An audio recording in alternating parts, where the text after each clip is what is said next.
नमस्कार।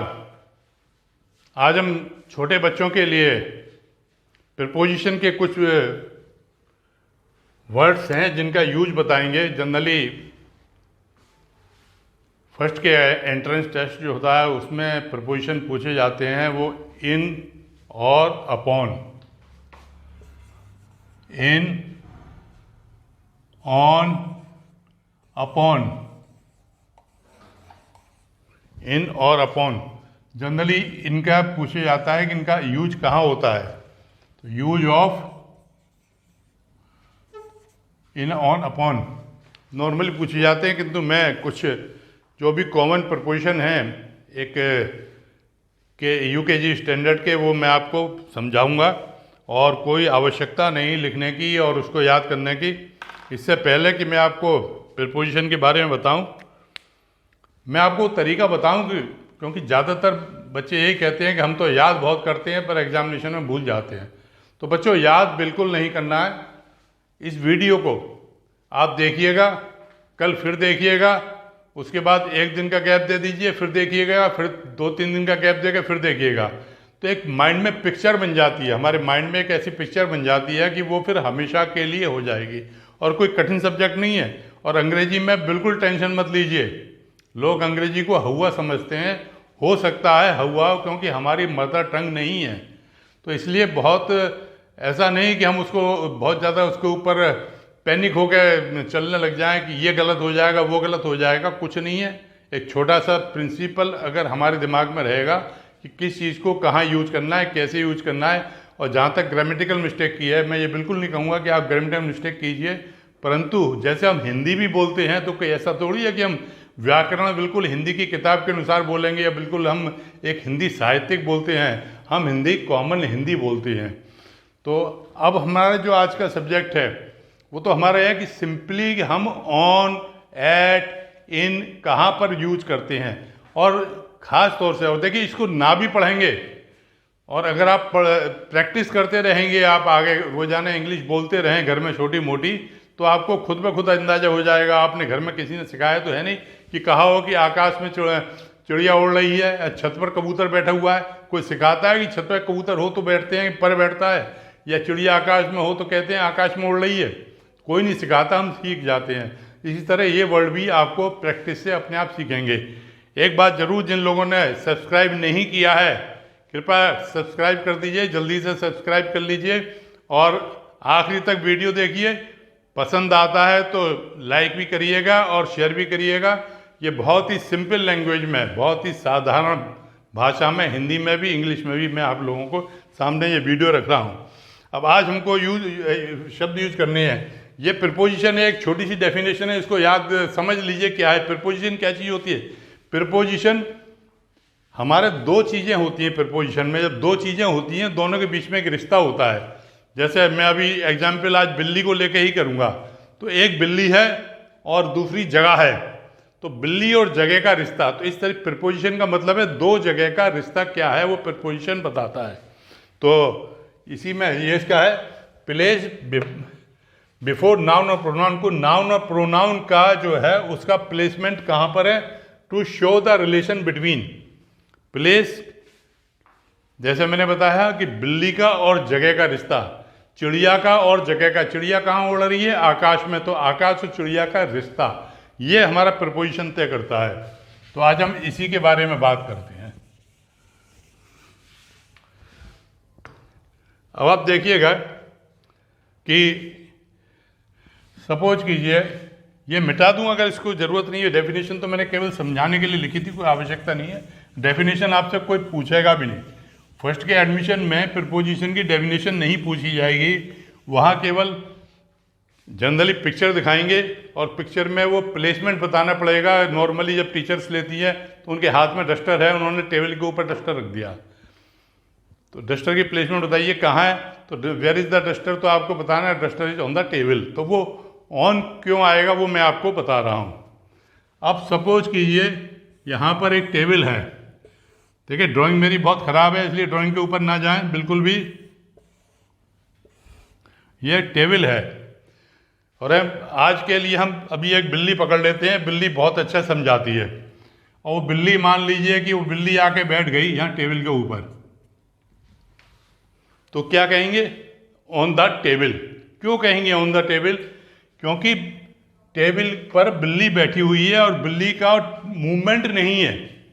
आप इसमें देखिएगा अभी बिल्ली टेबल के ऊपर है और बिल्ली का और टेबल का मूवमेंट कुछ नहीं है, बिल्ली यहाँ पर रेस्टिंग पोजीशन में है। तो जब किसी एक आर्टिकल के ऊपर, एक चीज़ के ऊपर, फर्श के ऊपर, कहीं भी किसी एक चीज़ के ऊपर दूसरी चीज़ प्लेस्ड है और मूवमेंट नहीं है तो हम लगाएंगे ऑन। तो हम कहाँ लग के बिल्ली कहाँ पर है? On the table. ठीक है, ऑन द टेबल, ये हम कर दिया। अब ये बिल्ली यहाँ से मान लीजिए हट गई और ये बिल्ली आ गई यहाँ पर। अब ये बिल्ली यहाँ बैठ गई, तो कहाँ आ गई? यहाँ थी ऑन द टेबल, ये आ गई अंडर द टेबल। इसको बोलते हैं अंडर। अब बिल्ली के प्लेस क्या हो गया? अब बिल्ली का प्लेस मेज के नीचे है। अब देखिए मैं ये चीज़ इसलिए समझा रहा हूँ क्योंकि ज़रूरी नहीं कि हमेशा नीचे वाली चीज़ अंडर ही होगी। अंडर ये मेज है और इसके नीचे बिल्ली आ गई, ये अंडर द टेबल। तो ये कहलाई जाएगी कि बिल्ली कहाँ बैठी है? बिल्ली जो है अंडर द टेबल आ गई है। अब एक प्लेस और भी देखिएगा, मैं आपको दिखाता हूँ। सपोज कीजिए एक बास्केट है,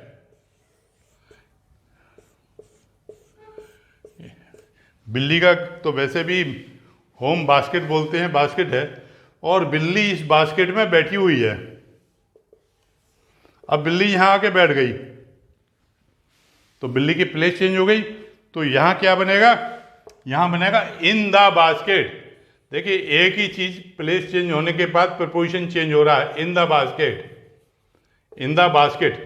तो ये मोटी मोटी तीन सिचुएशन मैंने समझाई हैं आपको।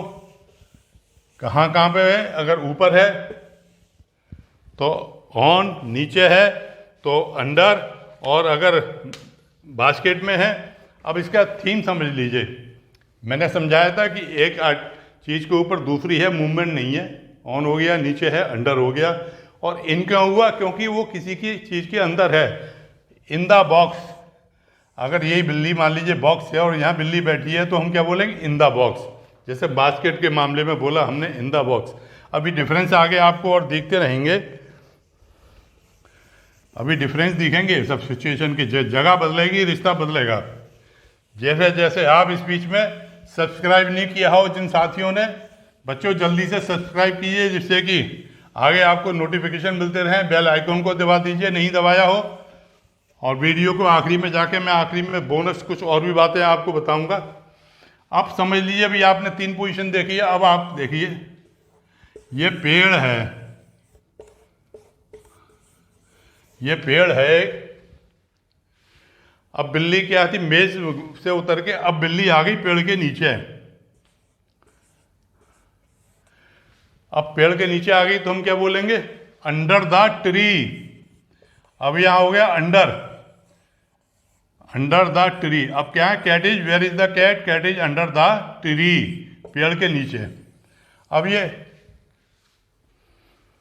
पेड़ के नीचे, ये कहाँ था? पहले हमने अंडर कहाँ दिया? मेज के नीचे, अंडर द टेबल, पेड़ के नीचे, अंडर द ट्री।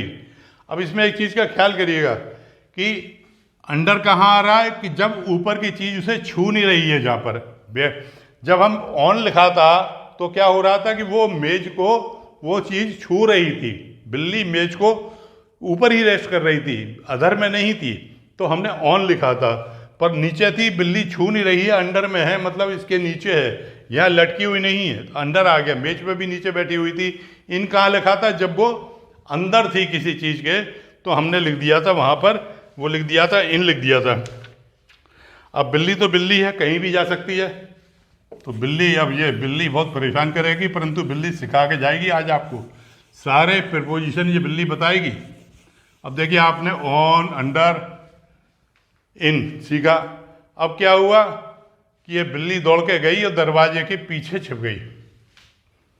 बिल्ली है, छिप सकती है। तो जब ये दरवाजे के पीछे गई तो क्या कहेंगे इसको फिर? ये दरवाज़ा था और इसके पीछे से बिल्ली गई तो हम कहेंगे बिहाइंड द। देखिए इसको लिखने की ज़रूरत नहीं है, ये मैं थोड़ा आइडिया दे रहा हूँ। ये बिहाइंड वाला क्वेश्चन फर्स्ट के एंट्रेंस टेस्ट में नहीं पूछा जाएगा, परंतु एक जनरल नॉलेज के लिए रहना चाहिए दिमाग में। बिहाइंड क्या है? दरवाजे की पीछे छुप जाते हैं ना कभी कभी कि हिड कि कहाँ है आप वो खेलते हैं, आप जब स्पाई खेलते होंगे तो क्या हुआ, दौड़ के गए और दरवाजे के पीछे छुप गए तो क्या हुआ? Behind the door. वहाँ पोजीशन आती है बिहाइंड द डोर। बच्चे छिपते हैं ना जब खेलते हैं, आंख मिचोली स्पाई स्पाई खेलने लगते हैं कुछ, तो बिहाइंड द डोर, दरवाजे के पीछे। तो यहाँ बिल्ली कहाँ गई? दरवाजे के पीछे, तो बिहाइंड द डोर। बहुत आसान आसान संबंध है, ये रिलेशन आपको एक बार समझ में आ जाएगा, याद करने की आपको ज़रूरत नहीं है रिलेशन के बारे में। अब बिहाइंड द डोर और सिचुएशन आप कल्पना कीजिए क्या हो सकती है।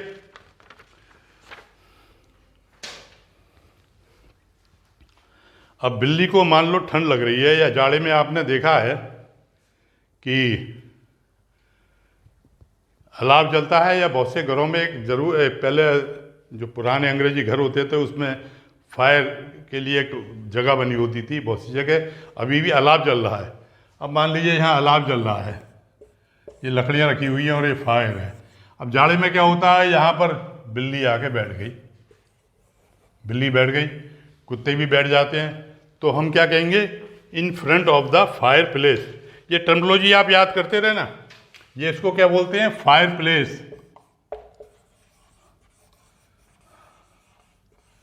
फायर प्लेस, तो ये कहाँ पर है? In front. इन फ्रंट का मतलब सामने, सामने, इन फ्रंट सामने।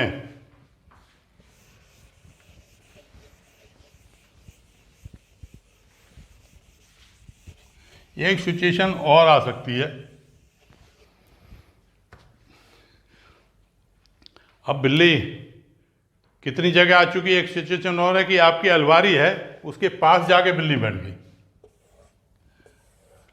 ये आपकी अलमारी खड़ी हुई है, ये आपका कपड़ है, क्या बोलते हैं इसे?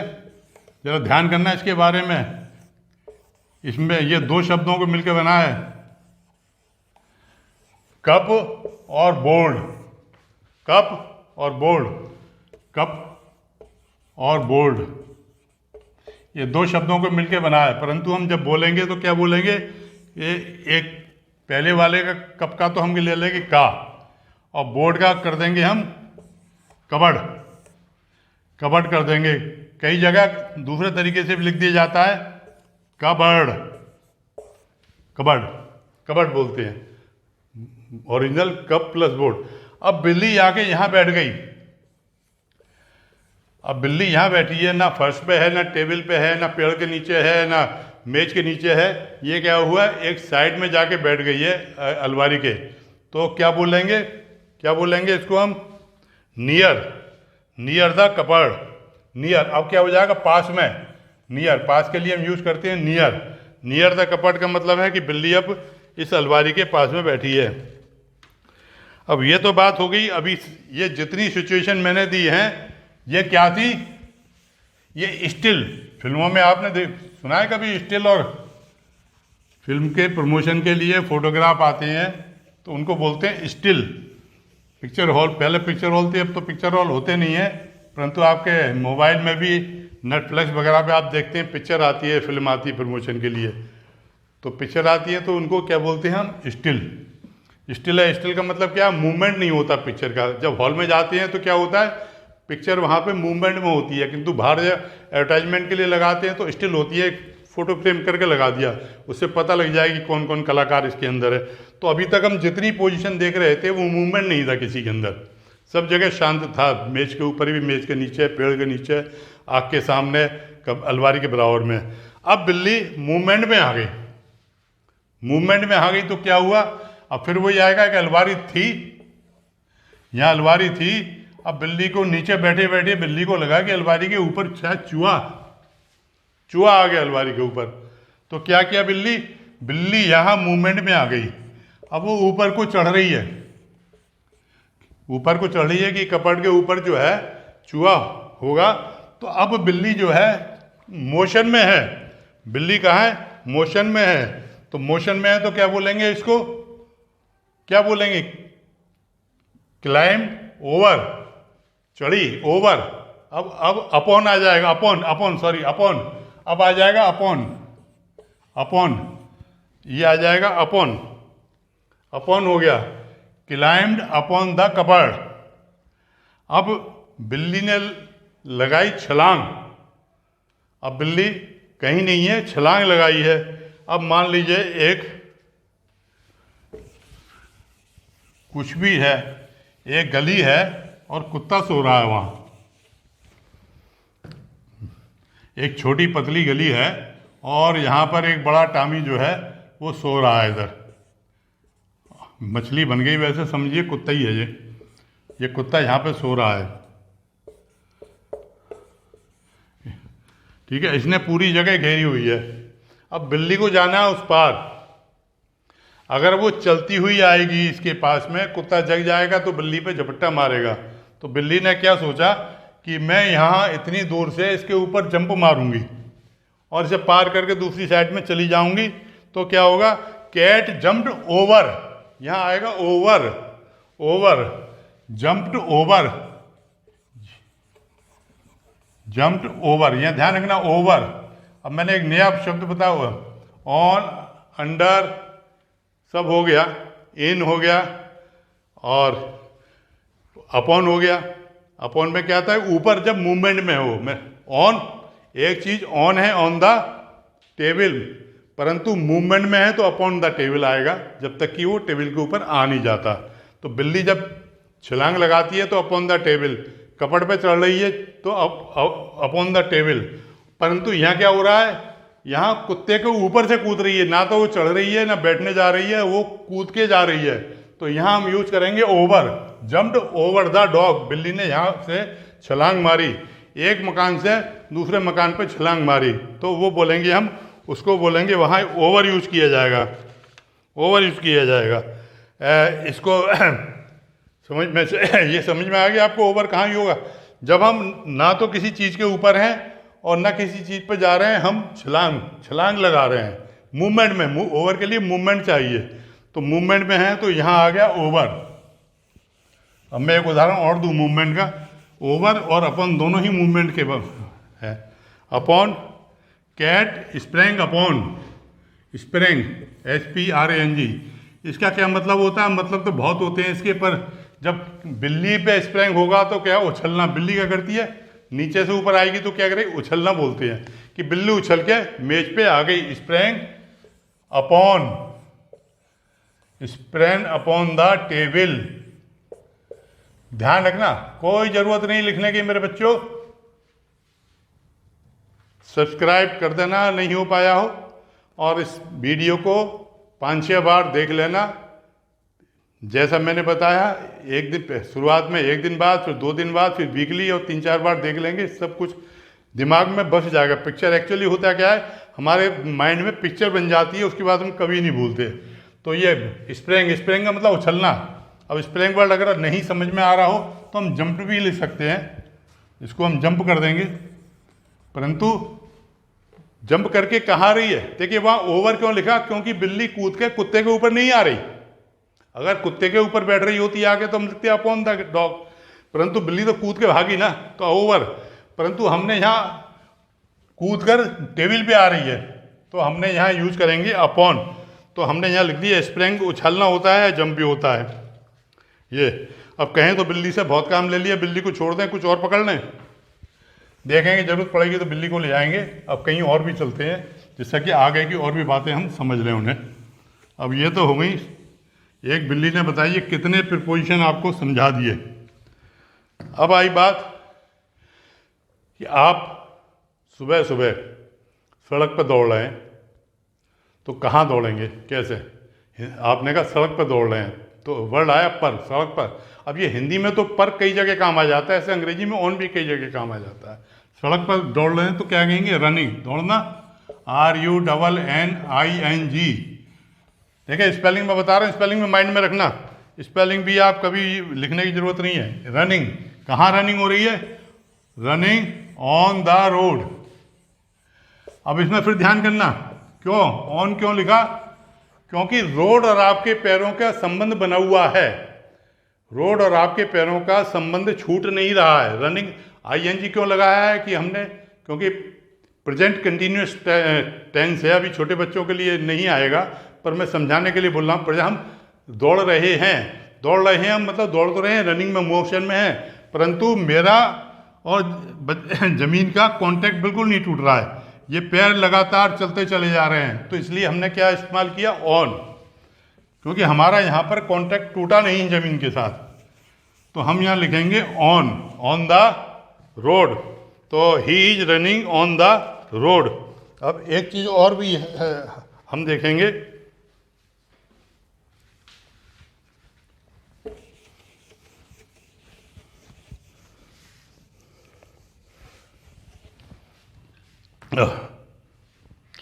अब यही सिचुएशन लेते हैं दोबारा से, सड़क की जैसे हमने ली थी। अब मान लीजिए फ्लोर है, ये फ्लोर है और यहाँ पर एक बच्चा दौड़ रहा है। तो क्या हुआ? Running on the road. ठीक है, रोड है तो रोड पर लिख दिया, कुछ भी हो सकता है। फ्लोर है तो ऑन द फ्लोर। अब हुआ क्या कि यहाँ रास्ते में उसको एक ईंट से ठोकर लग गई। ये ठोकर लगने वाली बात मैंने ली है, ये जरूरी नहीं है, परंतु हमारा पर्पज है प्रीपोजिशन का लगेगा। और ये गिरा, तो अब ये कहाँ गिरेगा? हम दौड़ रहे थे तो कहाँ जा रहे थे? हम दौड़ रहे थे तो कहाँ जा रहे थे? दौड़ रहे थे तो ऑन द रोड, सड़क पर, परंतु ठोकर लगी। अब हम दौड़ नहीं रहे हैं, ठोकर लग के क्या हुआ? हम सीधे सीधे दौड़ रहे थे तो बजाय दौड़ने के हम गिर पड़े। गिरा, ये व्यक्ति जो दौड़ रहा था उसको नीचे ठोकर लगी और वो गिरा। तो ठोकर लगने का कोई सेंस नहीं है प्रीपोजिशन में। हमने ठोकर का तो अपने समझाने के लिए इस्तेमाल किया है। अब ये समझिए कि ये गिरा, तो क्या बोलेंगे?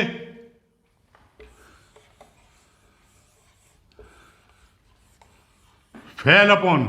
यहाँ अपॉन का यूज होगा। देखिए, उसी जगह जहाँ दौड़ रहा था वहीं पर ही गिरा है। तो दौड़ रहा था तो उसी जगह पर हमने कहा ऑन, परंतु उसी जगह पर गिरा तो हमने क्या, क्यों? क्योंकि वो इससे चिपक के चल रहा था। जब दौड़ा है तो कांटेक्ट उसका वो चिपक के चल नहीं रहा था, फिर वो दौड़ गिरा है, तो अब अपॉन आ गया। तो अब हमने यूज करा कि अपॉन। अब इसमें इसी मोशन की अब एक और लेते हैं हम। देखिए, मैंने आपको काफ़ी प्रीपोजिशन आज समझा दिए हैं। आप इस वीडियो को बार बार देखिएगा हर प्रीपोजिशन को समझने के लिए। अब क्या देखेंगे हम? अब मान लीजिए इसी तरीके से ये क्या है? ये एक होल है।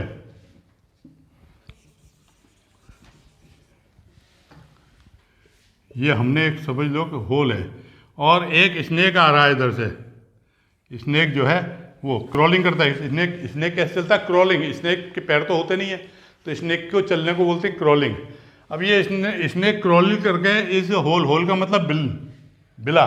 स्नेक सांप का रहते हैं बिल में, चूहे भी रहते हैं बिल में, बिल बोलते हैं तो होल बोलते हैं उसको। तो ये चल रहा है, तो इसको क्या बोलेंगे? इसको, क्योंकि मोशन में किसी चीज़ के अंदर घुस रहा है। देखिए, मैंने पहले समझाया था बिल्ली को, बिल्ली बास्केट में थी तो क्या लिखा था हमने? इन लिखा था। पर अब ये मोशन में जा रहा है, मतलब अंदर जा रहा है, तो अंदर से चला जाएगा तो स्नेक इन द होल होगा। परंतु अभी वो क्या कर रहा है? मोशन में है, जा रहा है, तो हम क्या लिखेंगे? इन टू। ये कंटिन्यूएशन मोशन की बात है। इन तो आ गया कि क्योंकि अंदर जा रहा है, टू यानी वो मोशन में जा रहा है। इनटू ए होल या हिज होल, कुछ भी, इट्स होल लिख सकते हैं, होल या फिर इट्स होल भी लिख सकते हैं, अपने बिल में जा रहा है। तो ये मोशन में हो गया, तो हम क्या करेंगे? इन टू होल लिखेंगे यहाँ पर।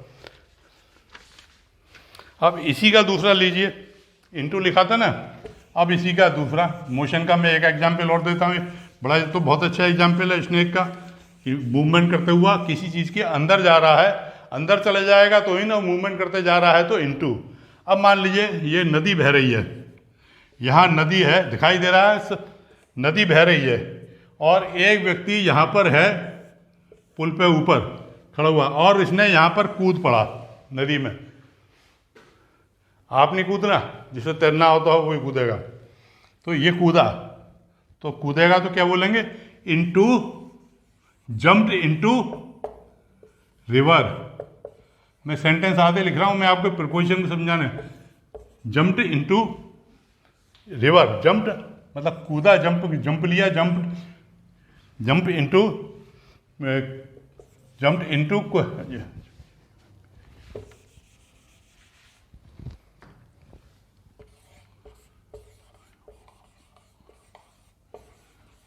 जंप्ड इनटू रिवर, यानी वो नदी में कूदा।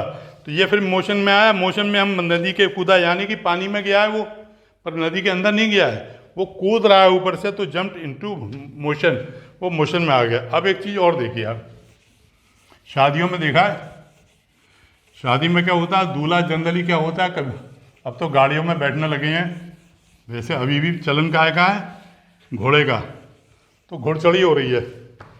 अब घुड़चढ़ी हो रही है तो दूल्हा क्या करेगा, घुड़चढ़ी में वो क्या करेगा, दूल्हा को क्या बोलते हैं, ध्यान करना, याद कर लेना दूल्हे को, ब्राइड कौन हो गया, दुल्हन हो गया ब्राइड, और इसके आगे हमने GROOM लिख दिया, तो ये हो गया दूल्हा जिसकी शादी होने जा रही है। अब दूल्हा तो एक ही बार चढ़ेगा घोड़ी के ऊपर, तो ब्राइड ग्रूम जब घोड़ी पर चढ़ता है तो क्या घोड़ी पर चढ़ जाएगा तो क्या आएगा, सेट ऑन द हॉर्स, चढ़ गया घोड़ी पे। यहां मान लीजिए घोड़ी है इधर, अब इस घोड़ी के ऊपर चढ़ गया वो, तो चढ़ के यहाँ बैठ गया तो सेट ऑन द हॉर्स हो गया। अब वो अभी बैठा नहीं है, अभी वो चढ़ रहा है, ठीक है, मोशन में है, तो हम क्या बोलेंगे, क्लाइंब कह सकते हैं। तो अपॉन, यहाँ अपॉन आएगा, जब चढ़ रहा है तो अपॉन होगा, जब घोड़ी पे चढ़ रहा है तो होगा अपॉन, UPON, अपॉन, चढ़ रहा है। जब चढ़ के बैठ जाएगा तो ऑन आ जाएगा, on the horse, upon horse, HORSE, upon horse. जब चढ़ रहा, घुड़चढ़ी हो रही है, दूल्हा जो है घोड़ी पे चढ़ा तो अपॉन हॉर्स, और जब चढ़ गया तो ऑन द हॉर्स आ जाएगा, फिर ऑन द हॉर्स आ जाएगा। तो ये देखा आपने इंग्लिश में कि मोशन का और स्टिल का बहुत ज़्यादा इसमें वो कम्बिनेशन है, इसमें मोशन का और उसका बहुत ज़्यादा कम्बिनेशन है। अब आप एक एग्जाम्पल और लीजिए। देखिए ये सब मैं आपको इसलिए समझा रहा हूँ कि ये चीज़ें आपको पिक्चर बनेंगी और आपके दिमाग में और आगे तक याद रहेंगी, वरना इन, ऑन, एट, अपॉन, अंडर, यही UKG में आते हैं जो एग्जामिनेशन पूछे जाते हैं। मैं आपको सिचुएशन आगे के लिए भी समझा दे रहा हूँ। अब टेरेस पर हैं, टेरेस क्या होता है बताओ, TERRSE, टेरेस क्या होती है, घर की छतें होती हैं बाहर, जैसे है कुछ चबूतरा निकला, मतलब ऊपर का हिस्सा, टेरेस, छत पे गए। तो आप टेरेस पर खड़े हुए हैं, तो क्या होगा, ऑन द टेरेस, आप टेरेस पर खड़े हुए हैं तो ऑन द टेरेस। अब आपको लगा कि मौसम बड़ा सुहाना है, नीचे तो गर्मी है, अरे भाई ऊपर आओ, बड़ा अच्छा मौसम है, आपने कॉल किया अपने साथी को, अपने भाई को, अपनी सिस्टर को कहा, तो क्या कहेंगे, तो तब क्या कहेंगे, कम मतलब आओ, और यहाँ प्रीपोजिशन चेंज हो जाएगा, आपके लिए, आप खड़े हुए थे तो आपके लिए आया ऑन, वहाँ क्या आएगा बताइए, वहाँ आएगा ऑन तो ऊपर के लिए हो गया, और क्योंकि कंटिन्यूएशन में जाना है तो लग गया to, on to, come on to terrace. तो यहाँ क्या हो गया, कम ऑन टू टेरेस आ गया।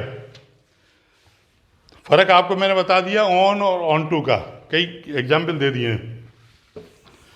थोड़ा सा और है, वीडियो लंबा हो रहा है, मैं कोई बात नहीं है, परंतु ये प्रीपोजिशन आपको बहुत इजी वे में समझा रहा हूँ। इस वीडियो को जब भी आपको समय मिले देख लिया करिए। एक और है एट को हम कई प्रयोगों में लेते हैं,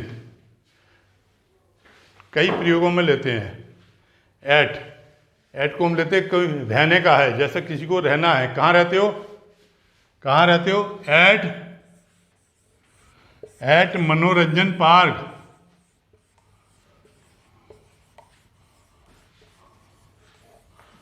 मनोरंजन पार्क, एट मनोरंजन पार्क। तो ये क्या हो गया? मनोरंजन पार्क क्या है? ये आपकी लोकेलिटी है। तो लोकेलिटी, आपको जब लोकेलिटी बताइए आपकी, आप कहाँ रहते हैं, आप एट किसी भी जगह रहते हो, आप अपनी जगह का नाम तो लिखेंगे एट, पर ये तो जगह है, लोकेलिटी है, पर वो लोकेलिटी है कहाँ? तो उसके लिए लिखेंगे हम इन। अब वो जो भी जगह हो, दिल्ली में है तो हम क्या लिखेंगे? इन दिल्ली। तो वो लिखेंगे हम दिल्ली, इन दिल्ली। तो ये एट हमने क्या प्रयोग किया? ये हमने लोकेलिटी के लिए प्रयोग किया। अब देखिए दूसरा उदाहरण इसका। आपके पापा आपको स्कूल ड्रॉप करने के लिए आए, क्या बोलते हैं, स्कूटर, आपके अपनी मोटरसाइकिल से, कार से वो स्कूल में आपको ड्रॉप करने के लिए आए, तो क्या बोलेंगे? स्कूल में ड्रॉप। तो पापा स्कूल में कहाँ ड्रॉप करेंगे? स्कूल में कार लेके आएंगे तो स्कूल के अंदर तो नहीं छोड़ेंगे, आपका क्लासरूम तो अंदर है, वो कहाँ ड्रॉप करेंगे? गेट पर। तो क्या बोलेंगे? माई फादर ड्रॉप्ड मी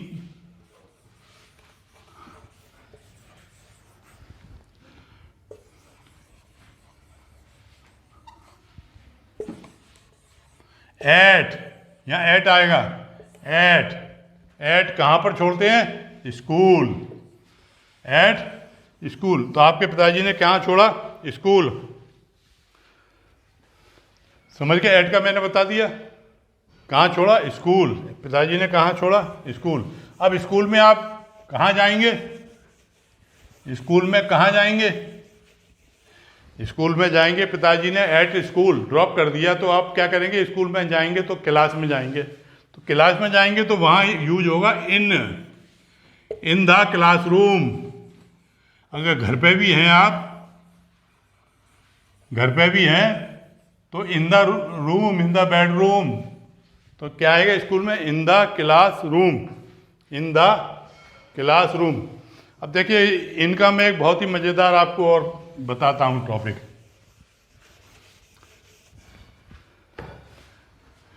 ये कुर्सी है,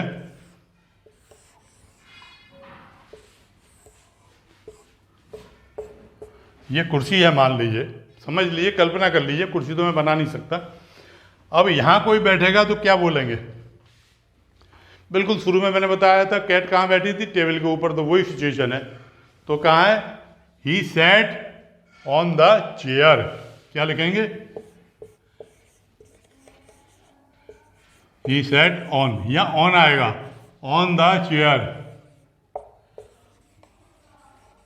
अब एक चीज ध्यान रखना है इसमें, हमने कुर्सी पे बिठाया तो लिख दिया on the chair, he sat, वो कुर्सी पर बैठा, यहाँ बैठा। अब कुर्सी मान लीजिए, दूसरी कुर्सी तो कई तरीके की होती है। अब शादियों में देखा होगा दूल्हा दुल्हन बैठते हैं तो उनकी कुर्सी तो जैसे सोफा होता है, दोनों तरफ क्या लगे रहते हैं? हत्थे लगे रहते हैं ना, हैंड्स बोलते हैं, आर्म्स, जिनके आर्म्स होती हैं कुर्सियों पे। अब अगर मान लीजिए कि उन कुर्सियों के आर्म्स लगे हुए हैं दोनों साइड में, और उन आर्म्स के बीच में यहाँ बैठना है, समझ गए ना? ये सादा कुर्सी पर बैठे तो आपने लिख दिया ऑन द चेयर। अगर कुर्सी, आराम कुर्सी बोलते हैं उसे, आराम कुर्सी, तो उसमें क्या होता है? इधर भी एक हत्था होता है, इधर भी होता है, या सोफे होते हैं, तो आपका देखा होगा सोफे पे साइड में एक रेस्ट करने के लिए, आर्म्स के लिए बना हुआ होता है। तो अगर ऐसी कुर्सी पर हम बैठेंगे तो हम यहाँ लिखेंगे, यहाँ ऑन नहीं लिखेंगे, फिर हम इन लिखेंगे। क्यों लिखेंगे? क्योंकि ऑन हमेशा सरफेस है जहाँ ओपन है। मैंने अभी बताया था, इन क्लास में जाते हैं तो इन हो जाता है। कैट टेबल पे थी तो ऑन थी, और बास्केट में आ गई तो क्या हो गया? बास्केट में आ गई तो इन द बास्केट। तो अगर वो आर्म्स वाली चेयर है तो हम लिखेंगे, फिर ऑन नहीं लिखेंगे, फिर हम लिखेंगे इन। ये अंतर जरूर समझ लीजिए आप। अगर सोफे पे बैठे हुए हैं, आर्म्स वाली चेयर पे बैठे हुए हैं, तो इन द चेयर हमको यूज करना पड़ेगा। तो ये हो गया हमें। अब और एग्जाम्पल में, आप लोगों ने चारपाई देखी है? चारपाई, खाट, हम लोगों ने तो देखी है खाट, चारपाई, या किसी ने ट्रैवलिंग की हो, कभी जाते हैं बाई रोड ट्रैवलिंग करो तो रास्ते में ढाबे जिन्हें बोलते हैं, खाना खाने की जगह होती है, रुकते हैं तो वहाँ बिछी रहती हैं। क्या होती हैं? उसके 4 पैर होते हैं, चारपाई इसलिए बोलते हैं, 4 पैर होते हैं, और बीच में बांध का बना हुआ है, निवाड़ का बना हुआ होता है। तो उसमें क्या होता है, वो चारपाई में क्या होता है, अब ये है, यहाँ कोई बैठता है तो बांध का और ढीला होता है तो क्या होता है, धस जाता है। तो इस तरीके से बन जाता है, यहाँ बैठ जाएंगे तो वो नीचे धस जाएगा। तो अब अगर कायदे से देखें चारपाई का तो कोई आंख नहीं बिल्कुल खुली हुई है, तो वहाँ ऑन द कॉट आना चाहिए, ऑन द कॉट। पर वहाँ ऑन द कॉट ना बोल के हम बोलते हैं in the cot, in the cot. क्यों? क्योंकि देख इसमें वो अंदर है, इस दब गया, उसके बैठने के बाद में वो निवाड़ हो या बान हो जो भी होता है उससे बैठ जाते हैं। तो वहाँ जैसे बेड पे है, बेड है, गद्देदार जो बेड चलते हैं, ये छोटी छोटी टेक्निकल चीज़ें हैं, बता रहा हूँ मैं, आगे काम आएंगी। और आपको क्या है, एग्जामिनेशन में जब फर्स्ट के लिए जाएंगे तो कैसे पूछेंगे, वो सिचुएशन दे देंगे, कोई पिक्चर दिखाएंगे, कोई व्यक्ति बैठा हुआ है बेड के ऊपर। अब देखिए बेड पे बैठा हुआ है सादा, तो ऑन द बेड बड़ा सिंपल है, on the bed, on the bed, on the bed लिख।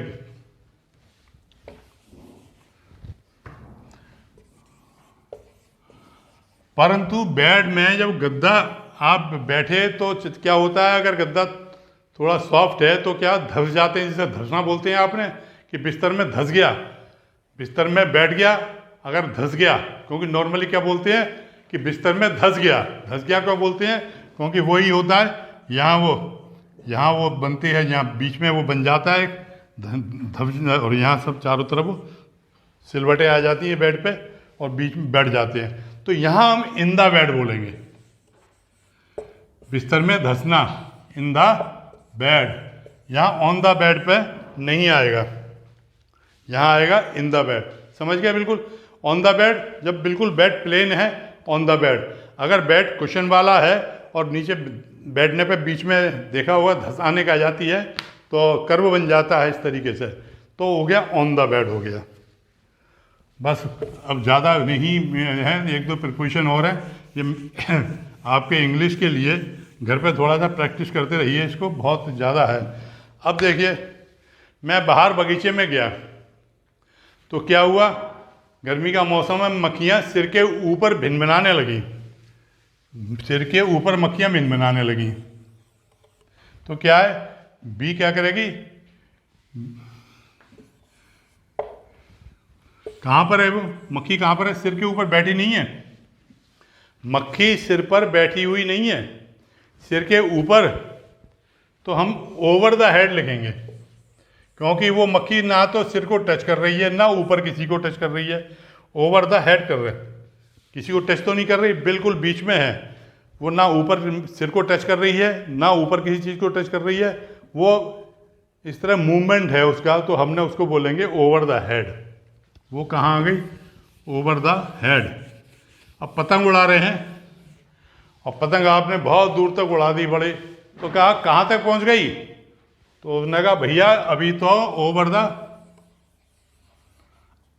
द टेम्पल, मंदिर के ऊपर इतनी दूर पहुँच गई है, तो ओवर द टेम्पल इतनी दूर पहुँच जाएगी गाइड।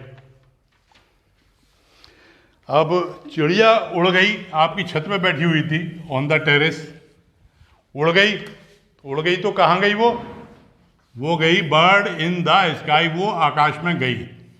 जब आकाश में क्यों गई, कि आकाश बहुत बड़ा है, वो किसी को टच नहीं करती है, आकाश में गई, इन द स्काई, आकाश में चली गई चिड़िया, इन द स्काई, टच नहीं किया है। अब आकाश कहाँ पर है, चिड़िया तो इन द स्काई गई, पर आकाश कहाँ पर है, अब हम तो आकाश के अंदर है नहीं, तो हम कहेंगे आकाश के हम कहाँ हैं, तो आकाश क्या होगा जी, इन द स्काई है।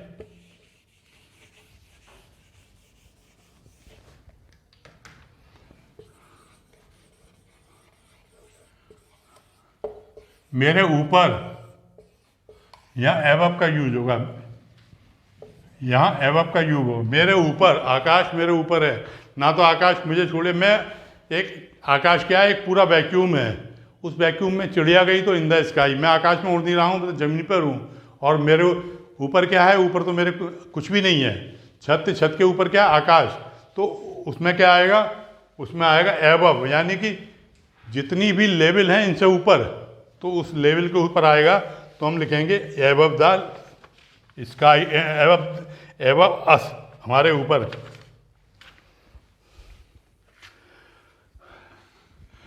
अब बीनीथ जो है वो बीनीथ वो एक प्रिपोजिशन है। अब मैं अर्थ बता देता हूँ, आपको ज़रूरत कम पड़ेगी, परंतु क्योंकि पढ़ा रहे हैं तो बना दे, प्रिपोजिशन पूरे हो जाएंगे। बीनीथ बहुत कम यूज होता है, क्यों कि बीनीथ होता है, बीनीथ यूज होता है जहाँ दो लेवल हों, लेवल दो होने चाहिए। बीनीथ में लेवल दो होंगे और उन दो लेवल के बीच में होगा, तो ऊपर वाले लेवल के बीनीथ आएगा वो। जैसे मान लीजिए आपका फुटा, आपने स्केल, आप अपना स्केल कहीं रखे भूल गए अपने स्टडी टेबल के ऊपर, और फिर जब मम्मी ने टेबल साफ़ की तो कुछ बुक्स उठा के और वो टेबल के ऊपर रख दी, तो क्या होगा,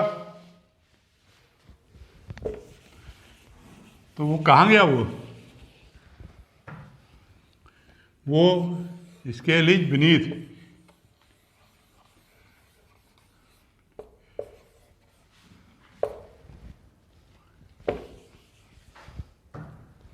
beneath pile of book. Pile का मतलब क्या होता है, बोलते हैं हिंदी में क्या बोलते हैं, चट्टा। पाइल का मतलब जहाँ 3-4 किताबें रखेंगे तो क्या होगा, पाइल हो गया, पाइल हो जाती है, एक के ऊपर एक ऊपर रखते हैं तो पाइल बोल देते हैं, तो पाइल बोल देते हैं, तो पाइल ऑफ।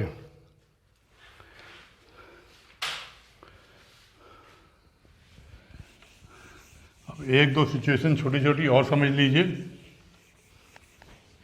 कमरे के ऊपर क्या है, कमरे के ऊपर क्या है, ये ऊपर पंखा लटक रहा है और पंखे के नीचे आप बैठे हुए हैं, तो पंखा कहाँ पर है, पंखा कहाँ है, फैन इज अपॉन। अपॉन पंखा मेरे को छू नहीं रहा, छुआ होता पंखा मेरे सिर के ऊपर रखा तो मैं क्या कहता, ऑन माई हेड। अब पंखा तो छू नहीं रहा है मेरे सिर को, तो अपॉन माई हेड। यहाँ आएगा upon my head, upon, upon word का यूज होगा।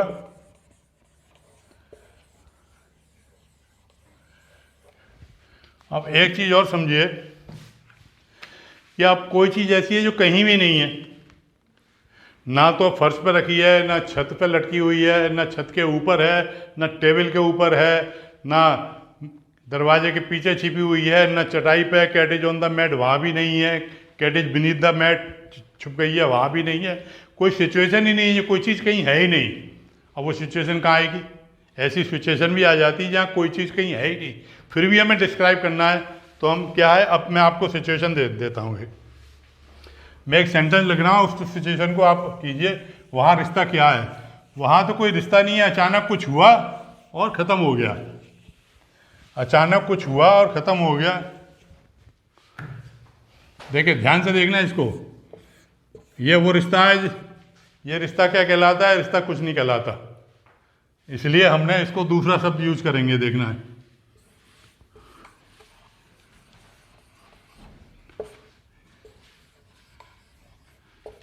देखिए इसमें कहीं कोई आपको देखना कुछ है ही नहीं कहीं पर भी। इसने क्या किया, ही थ्रू द बॉल, गेंद फेंकी, यानी कुछ है ही नहीं, गेंद कहीं ना, किस गेंद का ना हाथ में थी, ना गेंद टेबल पे थी, ना गेंद कबर्ड में थी, कहीं है थी नहीं, तो वो कहाँ फेंक दी।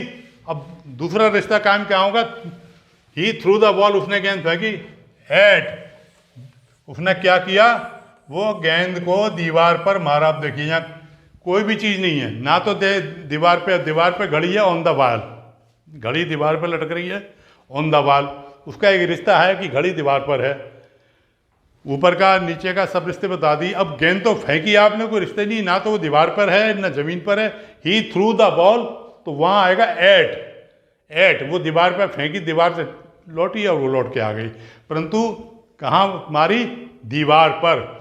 ही threw the ball at the wall, at, यहाँ यूज होगा एट, ये एट शब्द यूज होगा।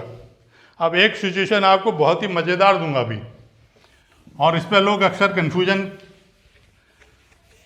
में आ जाते हैं। देखिए ये सिचुएशन आपको कहीं नहीं मिलना कि ये मैं दे रहा हूँ। बीच बीच में जब मैं रजिस्टर साफ करूँ, अगर ना करा हो तो सब्सक्राइब कर देना, 2 बार नहीं करना, माइनस हो जाएगा। सब्सक्राइब करना, लाइक करना, और लाइक के साथ अगर संभव हो तो शेयर भी कर देना। अगर आपको लगता है काम की चीज़ है तो आप अपने फ्रेंड्स को, रिलेशन में आपकी जो हम उम्र है बच्चे हैं, 4 से 6 साल के बच्चे हैं, और ये वैसे भी जनरल चीज़ें हैं, दूसरे भी लोग भी जिनको सिचुएशन प्रपोजिशन की मालूम नहीं, ऑन, अपॉन, ओवर, अंडर कहाँ कहाँ आता है, उनके लिए बहुत अच्छी है। अब एक सिचुएशन और दे रहा हूँ। अभी तो मैंने आपको बताया था ना कि बिना रिश्ते का, परंतु ये रिश्ता भी तो बहुत गहरा है जो मैं बताने जा रहा हूँ। वो रिश्ता क्या है? बहुत गहरा रिश्ता है ये तो। ये क्या है? ये जड़ें हैं, ये तना है, और ये उसके ऊपर शाखाएं हैं। ये शाखाएं हैं और शाखाओं पे पत्तियां हैं, ठीक है। अब ये पेड़ बन गया। अब एक ईगल क्या होती है? चील। अब एक ईगल आई उड़ती हुई और पेड़ पर बैठ गई। अब वो ईगल यहाँ आके बैठ गई, उसने यहाँ इसके ऊपर रेस्ट कर लिया, उसकी चोंच नीचे को रहती है ईगल की। तो ईगल आई पेड़ पर, तो क्या बोलेंगे? ईगल कहाँ पर है? ईगल इज EAGLE, चील। चील, चील झपट्टा मारती है, चील। तो कहाँ पर है eagle is? On the tree. कहाँ पर है ये? ऑन, यहाँ यूज करेंगे ऑन द ट्री, पेड़ पर बैठी हुई है। पेड़ पर बैठी है तो हमने क्या कहा? On the tree. यहाँ बैठी है तो हमने लिखा ऑन। पेड़ के ऊपर चिड़िया नहीं, ईगल बैठी है, ईगल। अगर यहाँ ईगल ना होकर चिड़िया बैठती तो क्या लिखते? तब भी हम लिखते bird is on the tree, वो ठीक है। अब सपोज कीजिए वो यहाँ नहीं बैठी है, छोटी चिड़िया आई और यहाँ घुस गई पत्तियों के बीच में, तो यहाँ रिश्ता दूसरा हो गया। यहाँ रिश्ता हो गया इन द ट्री। ध्यान रखना, ये बहुत कंफ्यूज होने की जरूरत नहीं। मैं आपका कंफ्यूजन दूर करने के लिए वीडियो बना रहा हूँ, इसलिए वीडियो को बार बार देखना, दिखाना भी। जितनी बार दूसरे को दिखाओगे, समझाओगे तो लगेगा कि हाँ आप बात समझ गए। जब ईगल यहाँ बैठी थी, चिड़िया यहाँ बैठी थी, तो था ऑन द ट्री, ठीक है। अब वो चिड़िया पत्तियों के अंदर चली गई तो क्या हो गया? In the tree. और चिड़िया ने यहाँ पर अपना घोंसला बनाया है, तो कहाँ है? आप क्या बोलोगे? चिड़िया ने पेड़ में घोंसला बनाया, तो घोंसला का बना, घोंसला फिर बनेगा तो इन द ट्री बनेगा। इन द ट्री, घोंसला का बना इन द ट्री। घोंसला कहाँ बन गया? In the tree. अब देखिए मैंने आपको ये सारी सिचुएशन जितनी पॉसिबल थी, इसके अलावा अगर आपको इंग्लिश भाषा में आसान शब्दों में कुछ भी समझना हो, देखिए मैंने बताया मेरी वीडियो उन बच्चों के लिए है, लॉकडाउन है, लॉकडाउन में पढ़ाई नहीं हो पा रही है। ये जितने भी पैटर्न और ये जितने वर्ड्स हैं जो पैटर्न के होते हैं या जो पर्टिकुलर जिनके सिचुएशन के होते हैं, उनके वीडियो मैं आपको दे रहा हूँ। और मेरा ख्वाहिश यही है कि आपको इन वीडियो से आप वो बातें जान लें प्रिंसिपली जो आपको जाननी चाहिए। और इसके लिए अब आप अंत में मैं आपको धन्यवाद दूंगा। इसको आप दिखाइए, देखिए, और ना किया हो तो फिर एक बार रिक्वेस्ट है, क्योंकि आपका लाइक मेरा हौसला बढ़ाएगा, और इसको जितना ज़्यादा प्रमोट कर सकते हैं करिएगा। आपको बहुत बहुत धन्यवाद।